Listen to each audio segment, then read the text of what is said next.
Nagmumotor ka, walang helmet. Patingin ang lisensya mo, pare. Ay, shit. Set up tong ginagawa nyo. Para makapanghuli, nagtatago kayo. Hilig nyo talagang gatasin yung mga walang-wala sa buhay, eh. No? Lisensya mo, akin na.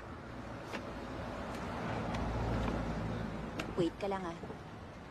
Mamang pulis, palampasin nyo na to. May helmet ako, oh. Hindi pwede. Wow, mamang pulis, ang gwapo mo. Obstruction of justice ang ginagawa mo, miss. Sungit. Di bali, gwapo naman.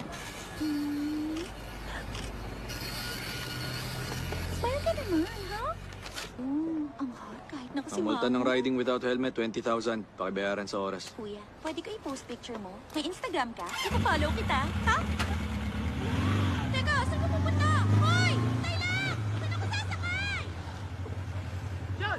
Yan sa pulis patola! Nakisakay ka na lang sa kanila!